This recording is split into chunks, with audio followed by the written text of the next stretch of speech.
देंगे Tata technology IPO को। I think शुरुआत उसी से करते हैं। जिस दिन ये आईपीओ की खबर आई थी उसी दिन आपने कह दिया था कि पैसे तैयार रखिए। बिल्कुल। Tata tech, Tata technologies IPO में पैसा लगाना है जी। सिर्फ दो छोटी सी चीज के लिए पैसा लगाना है। एक बहुत बड़े लिस्टिंग गेन और दूसरा लॉन्ग टर्म। बड़े लिस्टिंग है, बहुत बड़े, बहुत बड़े। बेसिकली सिंपल सी चीज ये है कि आपको करना क्या है, फिर थोड़ा समय निकालना है, थोड़े से पैसे रिजर्व रखने और एप्लीकेशन लगानी है। ये तो बड़ा आसान काम है। तीनों जो आगे का मुश्किल काम है वो मैं बताता हूँ। बताइए। उसके बाद आपको लगातार जब तक अलॉटमेंट ना हो रोज ईश्वर का नाम लेना है, प्रार्थना करनी है, हे प्रभु अलॉटमेंट लगवा दे, हे प्रभु अलॉटमेंट लगवा दे। फिर आपको जो भी बोलना हो, मैं ये प्रसाद चढ़ाऊंगा, वो करूंगा, ऐसा करूंगा, वैसा, मन्नत जो भी मांगनी है आप मांग लीजिए, क्योंकि मिलना, अलॉटमेंट मिलना किस्मत की बात होगी। लंबे समय बाद टाटा ग्रुप की कंपनी का आईपीओ आ रहा है। Yes. लेकिन सिर्फ टाटा ग्रुप की कंपनी का आईपीओ आ रहा है, लंबे समय बाद आ रहा है, इस वजह से आपको लगाना ऐसा नहीं है। क्यों करना है दीप, मैं बताता हूं। पहली और सबसे इम्पोर्टेंट चीज, प्रोमोटर्स बैकग्राउंड सोचने की जरूरत ही नहीं। Yes. बहुत ही मजबूत प्रोमोटर है, बहुत ही एक्सपीरियंस प्रोमोटर है। दूसरी चीज ये जो ये ऑटोमोटिव इंडस्ट्री में टेक्नोलॉजी सर्विसेज देने का कारोबार जो करती है कंपनी, इनके क्लाइंट्स के साथ पूरी दुनिया भर में अक्रॉस ग्लोब इनके क्लाइंट्स है और सबके साथ बहुत ही तगड़ी रिलेशनशिप है, लंबी लॉन्ग लास्टिंग रिलेशनशिप है। तीसरी चीज, इनकी जो स्ट्रेंथ है वो डिजिटल और टेक्नोलॉजी स्किल्स में जबरदस्त है, जो फ्यूचर है।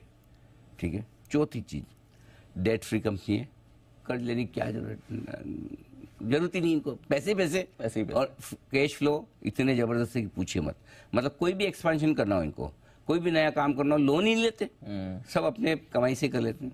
फिर उसके बाद अब तक का फाइनेंशियल ट्रैक रिकॉर्ड शानदार है, बहुत ही बेहतरीन है और आगे भी अच्छा रहना ही रहना है, इसमें कोई सवाल ही नहीं। ग्रोथ आउटलुक बहुत स्ट्रॉन्ग है। जिस तरह से इंडिया ऑटोमोटिव हब बन रहा है, हमारे यहाँ इंडस्ट्री की ग्रोथ देखिए, ग्लोबल यहाँ पर सब जगह, तो आगे फ्यूचर में भी अच्छी मजबूत ग्रोथ रहेगी। अब दो चीज़ें हैं जो आखिरी दो लाइन इसके लिए बोलूँगा, वो सबसे इंपॉर्टेंट है। पहली चीज़, इसके वैल्यूएशंस अट्रैक्टिव नहीं है, बहुत ज़्यादा अट्रैक्टिव है, बहुत ज़्यादा, बहुत ज़्यादा। मतलब ये आईपीओ ऐसा है ना, जो एक लेसन है सारे प्रमोटर्स के लिए कि कैसे प्रमोटर्स को लालची नहीं होकर इन्वेस्टर फ्रेंडली होना चाहिए। राइट। मतलब टाटा ग्रुप की ये कंपनी यहाँ से अगर 20% ऊपर के वैल्यूएशन पे भी, 25% ऊपर के वैल्यूएशन पे भी अगर आईपीओ लाती तब भी अच्छा रेस्पॉन्स मिलता। राइट। तो इन्होंने इन्वेस्टर्स के लिए जगह छोड़ी है पैसा बनाने की पहले ही दिन। और अब आखिरी लाइन जी, अगर लिस्टिंग पे दुगुना हो जाए तो मुझे आश्चर्य नहीं होगा। क्या बात कर रहे हैं। और लिस्टिंग पे ना भी हो तो 4-6 महीने में आगे तो बहुत जल्दी दुगुना हो जाएगा।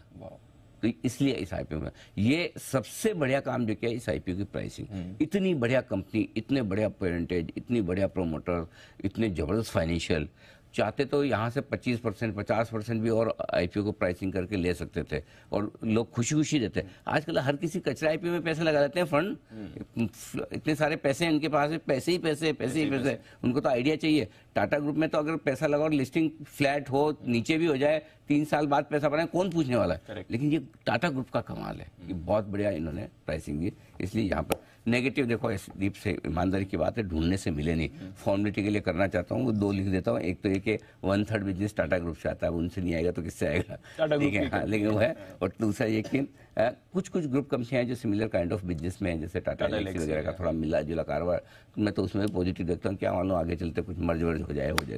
But overall one of the best IPO in recent times, must apply. इतनी अग्रेसिव कमेंट्री लंबे समय बाद किसी आईपीओ के लिए आपकी? सर जो है वो बोलना पड़ता है। पिछले एमटार, कौन सा आपका मझगांव डॉक, ये इस तरह के मैप में इंडिया, ये इस तरह की कंपनी है जो buy and forget. Got it. चलिए, तो डेफिनेटली पैसा लगाइए, ये तो आपके लिए सलाह है।